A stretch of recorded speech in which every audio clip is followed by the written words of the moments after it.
What would happen if someone who's never touched competitive Minecraft dedicated an entire week to it? Could I actually get a win? Can I drop a crazy montage?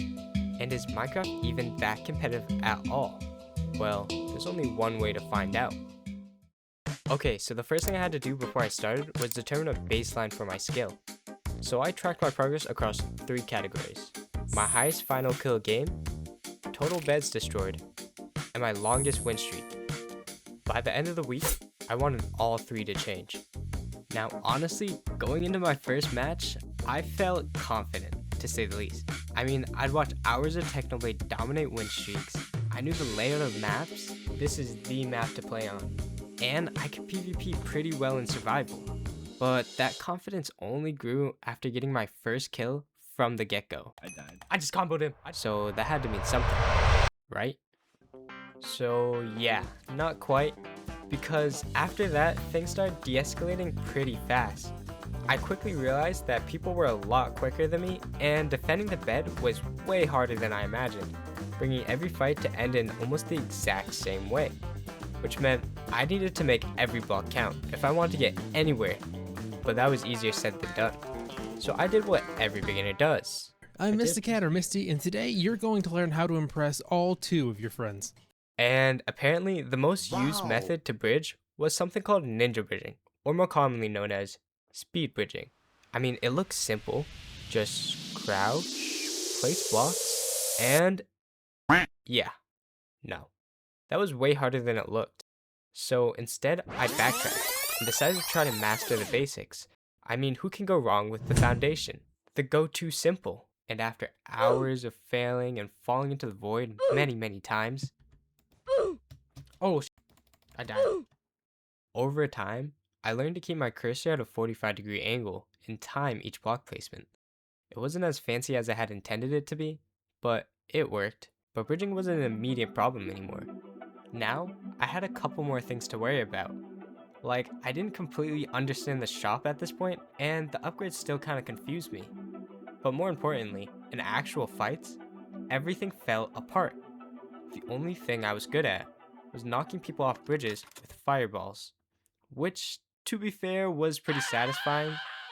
But by the time day 1 came to a close, I had destroyed 4 beds, mostly by luck, and my highest final kill game was 2, and somehow I got a win by the skin of my teeth. But honestly, if I had to tell you, it didn't feel like actual progress was being made. I logged off that day feeling completely overwhelmed. I mean, what had I gotten myself into? I wanted to start this because Survivor Minecraft felt way too slow and much too boring. The game had been fun for months, but maybe Bedwars was too hard for me. Maybe I should go back to the game where I had hundreds of hours because at least then I could survive for more than 5 minutes. Or maybe I should even just give up Minecraft as a whole. But unfortunately, it was too late for that. I knew I couldn't just keep playing the same way and expect things to change. That is quite literally the definition of insanity. So going into day 2, I wanted to keep things simple. No crazy strategies, just the basics.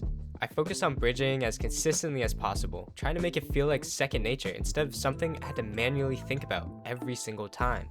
I also started paying more attention to my bed defense, like focusing on building different layers and using different blocks to make my enemies' entries harder. Because on day 1, it felt like my bed would disappear the second I turned around. So this time, I made sure that didn't happen.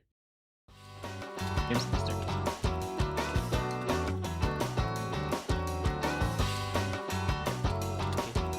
I took these guys' cheeks. Oh my god, I just took all their diamonds. I'm out the jungle. I generally have no clue where our base is. I see you. Grab the round way, turn the... I see you. Behind you. No yellow. Good shit, nice. Alright, come on. Nice. I give you so much. Yeah, one more right here. On top. I can hit him off, I think. I got him. That's why white built they had a bridge egg all the way to our base. Another one coming. Do you see? Oh my god, he's tough, he's actually tough. Oh, man, come on.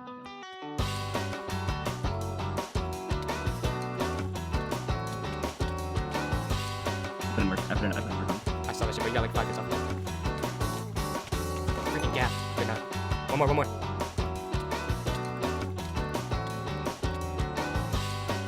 I probably think everyone's, what the hell is this guy doing? Someone was quite literally hiding in a corner. Right to this.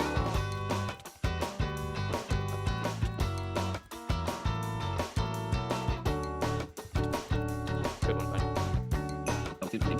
Okay, I'm on the way. I'm getting double teamed. Trap triggered. Help. They're both, one of them's low, Come on. Get out of the way. He hit me. Have him. Back. Run away. Nice. I got Nice. Good defense. Some messed up. Go. This one.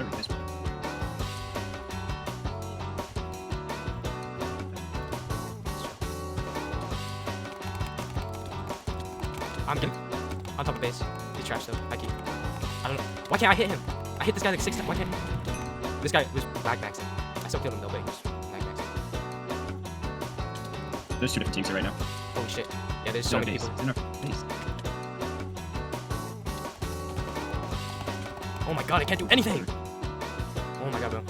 Yeah, my god. Nice. Look around the base, see if there's anyone. Yeah, he is. He's here.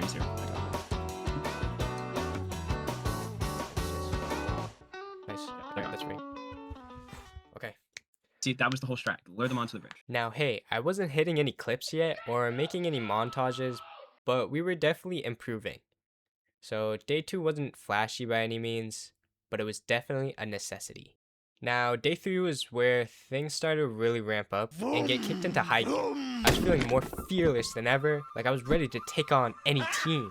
And in the very first match, instead of waiting for our enemies, we decided to take action first. We rushed straight to the neighboring enemies, knowing they wouldn't be ready. And with a combined surprise attack, they were clueless as to what was about to go down. And as a wise man once said, if you know the enemy and know yourself, you need not fear the result of 100 battles. With us snowballing and taking down that win, I knew we were onto the start of something great. I ended that game with a new highest, 6 final kills, which might not sound like much, but compared to day 1, it felt like an insane surge of just accomplishment. And it didn't stop there. The next few games, everything started building, like bricks on top of one another. Better pushes, cleaner fights, more beds destroyed, and more wins starting to stack up. It really started to feel like I was doing better. I wasn't just trying to keep up anymore, I was trying to compete. Up until this point, I had been relying on my teammate to cover for my mistakes, and I knew if these 7 days were to be amounted to anything, it had to be on my own terms. I couldn't rely on someone forever. So for day 4, I wanted to see what I can do on my own. So I queued into solos for the first time, and at first, it was rough. There was no one to cover for me while I collected materials or invaded other players. Every decision mattered, and every mistake was mine to own. I kept overcommitting to fights I couldn't win, panicking under pressure, and for the most part, getting eliminated before I could even get started. But just after a few games, I adjusted, and everything started to fall right into place. And now, I wasn't just trying to survive. I was actually in control of my own game, and even clutching fights I definitely would have lost just a few days ago. So naturally, I started getting over my head, and I thought I was getting pretty good, which is exactly when the game decided to humble me, because day 5 was my biggest hurdle yet. Up until this point, skill-based matchmaking had been in my favor, and I had yet to meet any players that were insanely above my skill level. But now, in a turn of events, I was facing what seemed to be the cream of the crop. My bed would be gone within seconds, and just like that, the game was over. I felt like all the progress I made just didn't matter anymore. The way they moved throughout the game, the way they instantly attacked without any hesitation, and how they pressured without overcommitting. They weren't just better mechanically, they were smarter. So for once, instead of just playing against my enemies, I started learning from them and studying them. And as I began to rethink the entire foundation that had grown upon me since the beginning of day 1, I turned what seemed to be their skill sets into mine. My positioning and timing, when to fight and when to back off. I stopped rushing blindly, controlling space, and forcing better fights. and actually using the resources I had, instead of just hoarding them for late game. I mean, how stupid am I, right? And slowly, things started to change. The growth that came from playing against these better players was insurmountable. And for the first time all week, I felt ready. This was it. After 6 days of grinding, failing, improving, and failing again, this was my last chance to prove that it all meant something. One more session, one more run. And right from the start, I could tell this game was going to be different.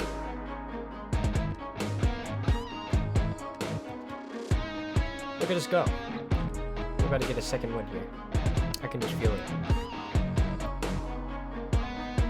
That's it.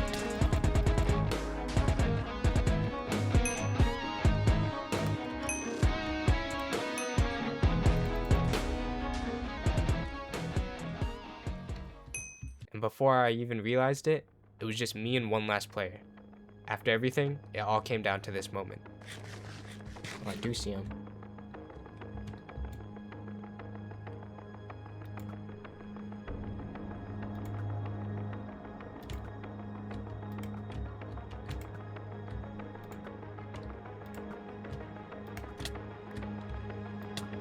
Holy shit, that shit did a lot of damage.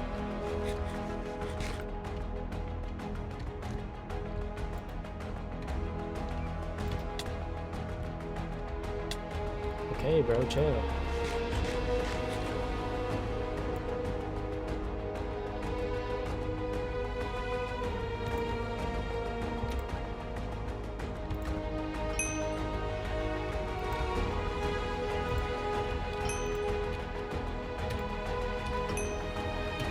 Oh, this guy might just die to my arrows.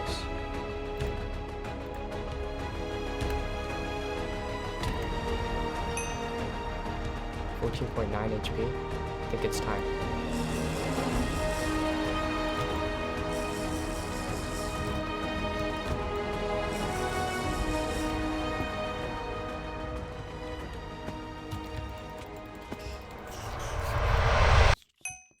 Easy peasy. What did I say, guys? You better win this lock-in. Don't piss down your leg. Let's go, bro. Coming from someone who couldn't even bridge on day 1, 7 days ago, I could barely even fight. But now, I was able to compete.